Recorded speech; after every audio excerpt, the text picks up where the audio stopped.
Porque te digo una cosa, es fácil decir que murieron más de 500.000 de personas, pero infelizmente las estadísticas no tienen rostro. Por cada persona que fallece hay familias tristes, desconsoladas, personas que a veces perdieron todo, perdieron al jefe de familia y no saben ahora qué hacer. Pero infelizmente esta vida y las adversidades que encontramos en el día a día parece que nos enseñan a ver a las personas como simples números. Y frecuentemente nuestro corazón se acostumbra con la tragedia y dejamos de ver a las personas como en realidad son, personas que sufren, lloran, se entristecen. Bueno, en el estudio de esta semana observaremos cómo Jesús veía a las personas. Él no las veía como máquinas, como números. Él las veía como gente. Y quiera Dios que nosotros también aprendamos a verlas de ese modo al terminar y asimilar la lección de esta semana a nuestra propia experiencia. Para empezar, leamos Marcos 8, 22 al 26. El texto lo voy a leer comentando. Dice así: vino luego a Betsaida. Vino. Me gusta ese verbo. Vino. Jesús siempre está viniendo al corazón del ser humano y tocando la puerta. Un día Jesús dejó todo allá en el reino de los cielos y vino a esta tierra de miseria, de dolor, de pecado, trayéndonos la salvación. Y Él sigue viniendo. El texto dice: vino luego a Betsaida y le trajeron un ciego y le rogaron que le tocase. ¿Quiénes trajeron al ciego? ¿Quiénes rogaron a Jesús que tocase al enfermo? Los amigos del ciego. ¿Sabes que en la Biblia hay como unos 50 milagros, un poquito más? Y en la mitad de esa cantidad de milagros son personas. No es el propio enfermo, no es el propio ser humano que está viviendo problemas que va a Jesús. En la mitad de los milagros son personas que los llevan, familiares, amigos, gente que intercede por esa gente enferma, esa gente que necesita del toque divino. Y esto nos enseña la lección de que hay gente en este mundo que está muriendo, pero que necesita a alguien que la lleve a Jesús. Ese alguien eres tú, que un día has recibido el maravilloso bálsamo del Evangelio. Sigo leyendo. Entonces, tomando la mano del ciego, le sacó fuera de la aldea y escupiendo en sus ojos le puso las manos encima y le preguntó si veía algo. El ciego, mirando, dijo: veo los hombres como árboles, pero los veo que andan. Aquí está la primera parte que quiero destacar de este texto. Cuando Jesús lo curó, le hizo una pregunta: ¿qué ves? Y el ciego dijo: veo a los hombres, pero los veo como árboles, pero árboles que andan. Esta es la primera visión que nosotros como seres humanos tenemos de las personas. Árboles, árboles sin vida, árboles que andan, que caminan, gente que se mueve de aquí para allá. Pero yo te desafío un día: párate en una esquina a las 6 de la tarde cuando la gente está regresando para su casa y observa los rostros. Hay gente triste, hay gente llorosa, hay gente preocupada, hay gente indiferente. Ahora trata de imaginar qué es lo que cada uno piensa, cuál es el drama que cada uno enfrenta. No los veas como árboles que caminan. Trata de verlos como seres humanos. Sigo leyendo el texto. Luego le puso otra vez las manos sobre los ojos y le hizo que mirase, y fue restablecido y vio de lejos y claramente a todos, y lo envió a su casa. Interesante, cuando Dios llega a nosotros, cuando en la persona maravillosa de Jesucristo llega a nosotros para curarnos del pecado, nuestra primera percepción de la humanidad es árboles que caminan, árboles sin sueños, sin alegrías, sin tristezas. Pero cuando somos totalmente curados del pecado, empezamos a verlos como seres humanos que sufren. Y ahora viene la misión, porque el texto que acabo de leer termina diciendo: y lo envió a su casa. ¿Por qué a su casa? Porque el testimonio de un amigo, de un familiar, de un conocido, es más poderoso que el testimonio de un desconocido. Claro, si tienes la oportunidad de predicar el Evangelio a desconocidos en la calle, tocar puertas, hazlo. No hay ningún problema en eso. Pero si quieres tener éxito, si no quieres que las personas te rechacen, te echen la puerta en la cara, busca a la gente que te conoce. Hazte amigo de las personas. Habla, testifica del amor de Cristo a tus vecinos, a tus compañeros de trabajo, de estudio, a tus familiares. Bueno, vamos a la segunda parte de este estudio. Aquí veremos la experiencia de la mujer samaritana. Para entender mejor lo que sucedió en este incidente, es necesario explicar que los samaritanos y los judíos no se podían ver. El problema no era tanto con los samaritanos. Para los judíos, los samaritanos históricamente era gente que no merecía la salvación. No sé si te acuerdas que un día los discípulos de Jesús le dijeron: ¿quieres que hagamos llover fuego del cielo para consumir a esta gente? Se refería a los samaritanos. En otra ocasión los discípulos sacudieron el polvo de sus sandalias para no pisar más la tierra de los samaritanos. Entre ellos había una rivalidad religiosa histórica. En la opinión de los judíos, los samaritanos era gente que no merecía la salvación. Ahora, dicho esto, leamos el texto, Juan 4, 3 al 5. Salió de Judea. Nuevamente me impresiona el verbo salir. En el texto anterior que leí, comenté el verbo venir. Ahora encuentro aquí el verbo salir. Jesús tuvo que salir del cielo, venir a esta tierra para encontrarnos. Jesús, antes de irse, le dijo a sus discípulos: por tanto, id por todo el mundo, predicad el evangelio. Para ir tienes que salir. Y Jesús no predicó solo con la palabra, sino con su ejemplo. Él salió. Entonces el texto dice: salió de Judea y se fue otra vez a Galilea. Y le era necesario pasar por Samaria. Esto es interesante y te voy a explicar.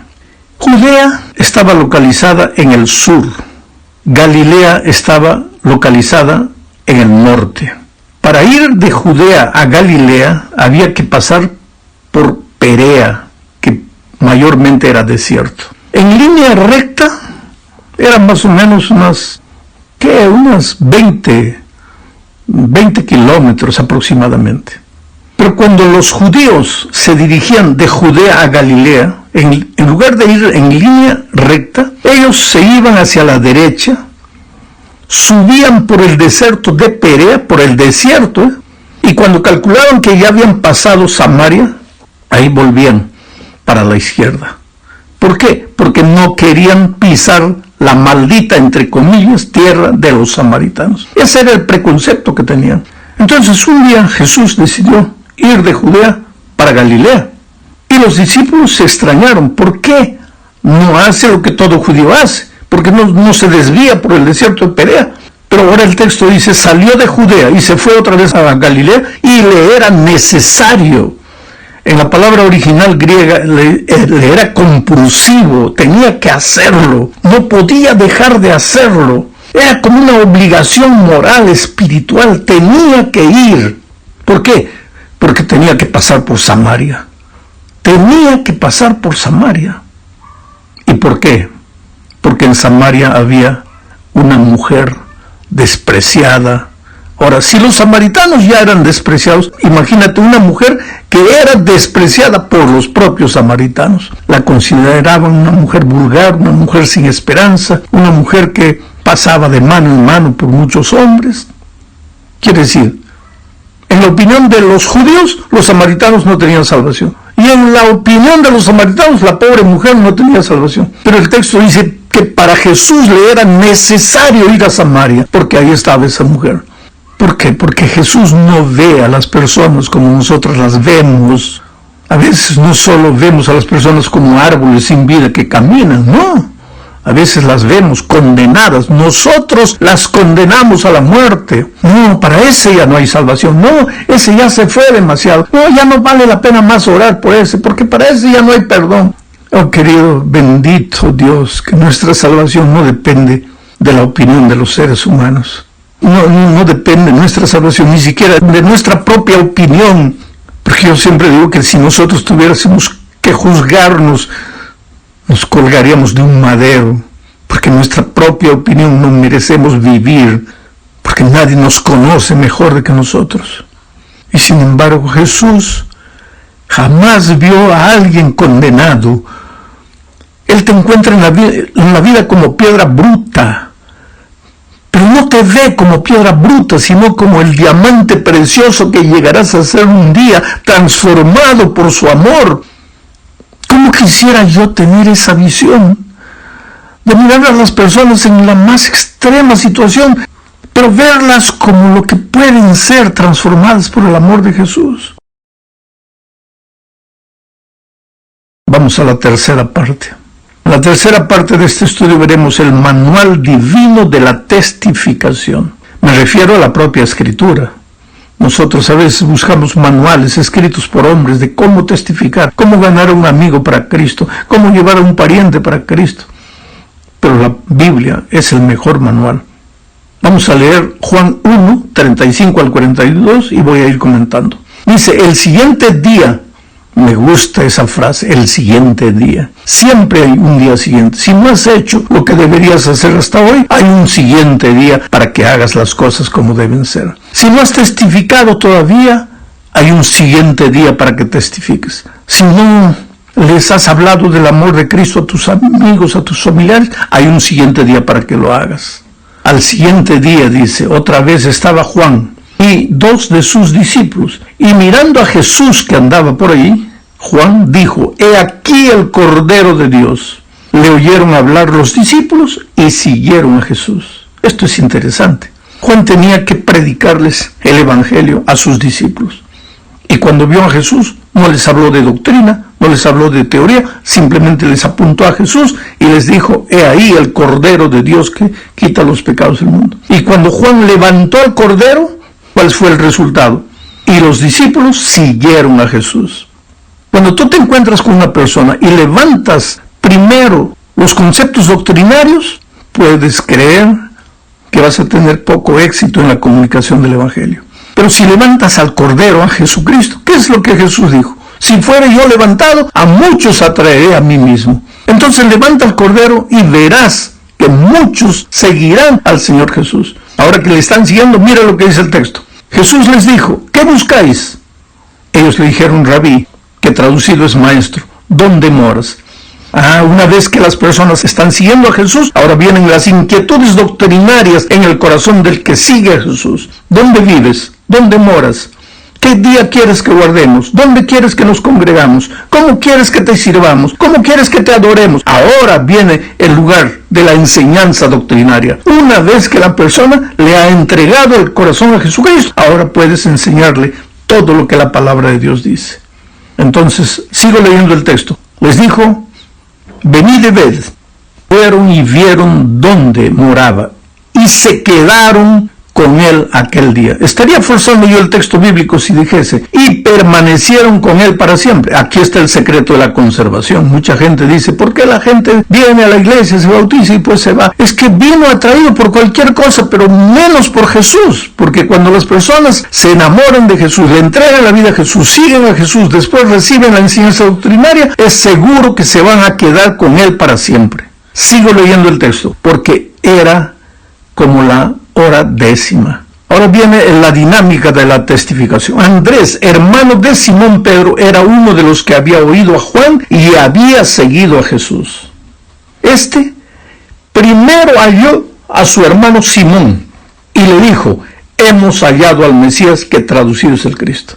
Uno de esos discípulos que siguió a Jesús cuando Juan levantó al Cordero de Dios fue Andrés. Ahora que Andrés se convirtió, ¿qué es lo que hizo? Buscó a alguien inmediatamente para llevarlo a Jesús. Y ese alguien no fue un extraño, fue su hermano Pedro. Pedro era su hermano y compañero de trabajo, ambos eran pescadores. Y cuando llegó a Pedro no le habló de ningún concepto doctrinario. Le dijo, hemos hallado al Mesías. Aprendió de su maestro Juan, levantó al Cordero. ¿Y qué sucedió? Lo trajo a Jesús. Y mirándole Jesús dijo, tú eres Simón, hijo de Jonás, tú serás llamado Cefas, porque quiere decir Pedro. En una frase Jesús describe su pasado, su presente y su futuro. Tú eres Simón, yo sé quién eres tú. Hijo de Jonás, yo conozco tu pasado, pero tú serás llamado Pedro, yo conozco tu futuro.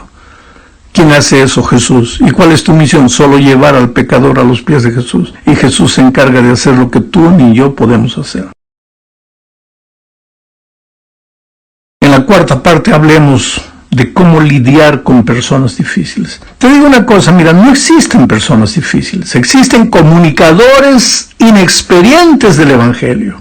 Si quieres tener éxito en la comunicación del Evangelio, necesitas saber que los seres humanos son movidos a necesidad. Habla del amor de Cristo. Ahora, Jesucristo en el Sermón de la Montaña Sabía que la humanidad se mueve a necesidad y comenzó hablando. Si quieres ser feliz, bienaventurado. Él dijo, bienaventurados los que quiere decir feliz, bienaventurado, feliz. ¿Quieres ser feliz? Entonces haz esto. ¿Quieres ser feliz? Haz esto. ¿Quieres ser feliz? Haz esto. ¿Acaso Jesús estaba predicando un sermón emocional? No. Él conocía al ser humano. El ser humano se mueve a necesidad. Entonces, no llegues a una persona, especialmente si es una persona desconocida, hablándole de conceptos doctrinarios. Llega hablando de Jesucristo. Todos los seres humanos tienen el alma vacía, todos cargan el complejo de la culpa. Cuando encuentran que hay un Jesús maravilloso que los puede perdonar, que los puede llenar por dentro, esa persona va a seguir a Jesús. Te cuento una experiencia. Yo llegué al aeropuerto de Lima una vez y la persona que me iba a esperar no estaba, entonces esperé como media hora. Yo no tenía el celular de allá de Lima, no podía comunicarme con nadie, entonces decidí agarrar un taxi e ir para el hotel. Cuando entré al taxi, el hombre me comenzó a preguntar, el chofer del taxi, el conductor, ¿quién eres? ¿De dónde vienes? ¿Qué haces? ¿Y eso? ¿Qué? Yo me di cuenta que esta persona me conocía. No quise decir nada, pero por las preguntas que me hacía, y comenzó a entrar al terreno de la religión, y me comenzó a decir que él no apreciaba a los evangélicos, que los evangélicos eran la peor gente que había porque se consideraban dueños de la verdad, pensaban que solo ellos tenían la razón, y etc. Y yo callado. Y seguía hablando. Él hablaba más, yo escuchaba, pero él golpeaba la iglesia. Y de repente mencionó la iglesia adventista y la comenzó a golpear, ¿sabes? Porque son radicales, porque el sábado no pueden ni respirar, porque esto, porque aquello. De repente me comenzó a preguntar de otras iglesias. Y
yo sentía que él quería que yo hablara mal de otras iglesias.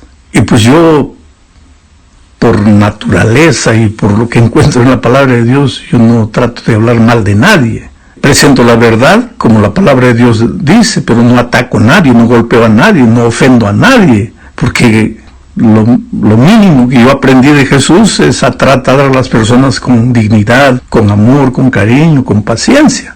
Pero esta persona me quería sacar, ¿sabe?, palabras ofensivas para otras iglesias. Y de repente yo le comencé a hablar del amor de Jesús, de la soledad del ser humano. Le dije, mira, tú como conductor de taxi debe haber momentos en que te sientes solo. A veces no tienes mucho trabajo, pero necesitas dinero. Yo creo que debes volver frustrado para la casa. Y en ese momento deberías acordarte que tienes un amigo maravilloso que Jesús conoce tu historia, conoce tu pasado. Y de repente el hombre comenzó a emocionarse. Yo le seguía hablando. Y él se emocionaba cada vez más. Y de repente me dijo, yo te conozco. Le dije, ¿quién soy? Tú eres el pastor Bullón. Tú eres el pastor de la iglesia de mi hija. Mi hija es adventista. Pero yo creo que tú eres de otra iglesia porque mi hija solo me golpea a mí, a mi religión. Pero tú no. Tú hablas de otra manera. Tú hablas del amor de Jesús. Yo traté de provocarte para que atacases mi iglesia y tú no lo hiciste. ¿Cómo puedes ser pastor de mi hija? Ahí yo me di cuenta de una cosa. No es que esa chica, la hija de ese conductor de taxi, fuese mala. No. Era una chica sincera y con toda sinceridad conoció la verdad, conoció el mensaje, conoció la doctrina Llegó a la casa y comenzó a atacar la religión de los papás. Y con eso solo creó un muro que ahora ya no se podía trasponer. Y yo fui hablando cuando llegamos a la puerta del hotel. Yo te digo una cosa, si hubiera habido agua ahí, yo lo hubiera bautizado. Porque ese hombre estaba ya listo a entregar su vida a Jesús. Entonces, querido, yo le pedí a ese hombre el teléfono de su hija. Y después llamé a la hija y le dije, mira, yo te felicito. Me contó, había